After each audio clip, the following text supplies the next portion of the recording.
उपराष्ट्रपति सीपी राधाकृष्णन ने आज नई दिल्ली स्थित उपराष्ट्रपति एन्क्लेव में पूर्व मुख्य न्यायाधीश न्यायमूर्ति बी.आर. गवई के भाषणों और विचारों पर आधारित एक पुस्तक का विमोचन किया, जिसका नाम है the voice of justice, justice Gavai speaks. ये किताब भारत के रिटायर्ड चीफ जस्टिस के भाषणों, व्याख्यानों और उनके न्यायिक सफर का एक क्यूरेटेड संग्रह है।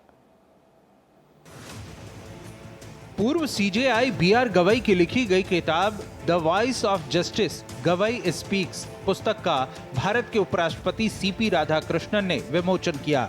ये किताब Commonwealth legal education association CLEA की पहल पर प्रकाशित की गई है और इसका संपादन प्रोफेसर डॉक्टर S. शिवकुमार ने किया है। इस विमोचन कार्यक्रम में देश के उपराष्ट्रपति मुख्य अतिथि के तौर पर शामिल हुए, जबकि कार्यक्रम की अध्यक्षता CJI न्यायमूर्ति सूर्यकांत ने की।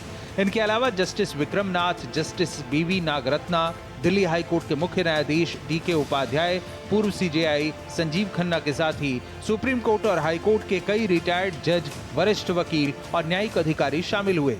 उपराष्ट्रपति CP राधाकृष्णन ने कार्यक्रम में मौजूद वकीलों से अपील की है कि एक साल में कम से कम एक केस गरीबों के लिए जरूर लड़ें।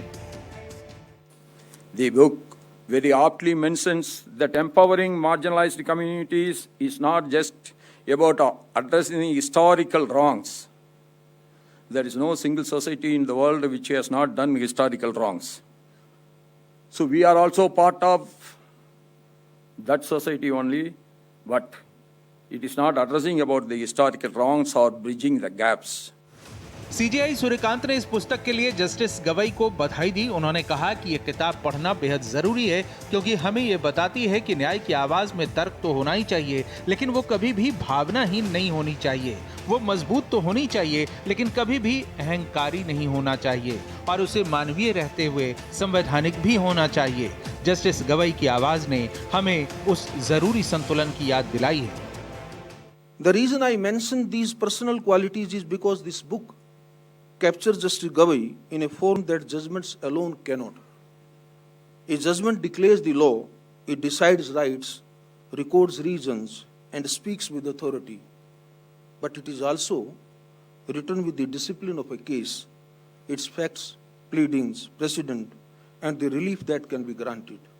वहीं इस अहम किताब के लेखक और पूर्व CJI बी.आर. गवई ने कहा कि एक जज को आमतौर पर उनके फैसलों से याद किया जाता है, जबकि भाषण अक्सर किसी खास मौके पर खास लोगों के सामने दिए जाते हैं, और शायद ही कोई सोचता है कि एक दिन उन्हें एक किताब के रूप में इकट्ठा किया जाएगा। उन्होंने कहा कि उन्हें उम्मीद है कि यह किताब न सिर्फ भाषणों का संग्रह होगी, बल्कि उन विचारों का रिकॉर्ड भी होगी जिन्होंने उनके पूरे न्यायिक करियर के दौरान उन्हें प्रेरित किया है। Honorable Justice Suryakant, despite his busy schedule, has not only been consented to preside over this function, but has also penned a wonderful foreword for the book. My sincere thanks are also due to my esteemed colleague, Justice Vikramnath, for graciously joining us today as the guest of honor. His presence adds warmth and distinction to this gathering.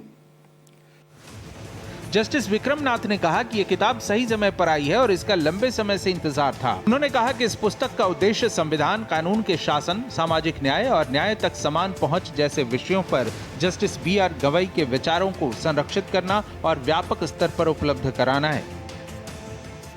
A way of putting people at ease. Whether it was a young lawyer appearing for the first time or a senior member of the bar, everyone felt heard. A courtroom can often be an intimidating place, but his wit and natural ease reminded everyone that courtesy and compassion are not inconsistent with firmness or discipline. Perhaps that is why I have always felt that a book like this was long overdue. ये पुस्तक भारतीय न्यायपालिका, संविधान और न्याय व्यवस्था से जुड़े महत्वपूर्ण विषयों पर जस्टिस बी.आर. गवई के दृष्टिकोण को सामने लाती है। दरअसल इस किताब में ये तथ्य शामिल है कि पूर्व CJI गवई किस तरह मौलिक अधिकारों और नीति निदेशक सिद्धांतों के बीच संतुलन स्थापित करने की वकालत करते हैं, ताकि संविधान के सामाजिक न्याय और समावेशी विकास के उद्देश्य को प्रभावी बनाया जा सके।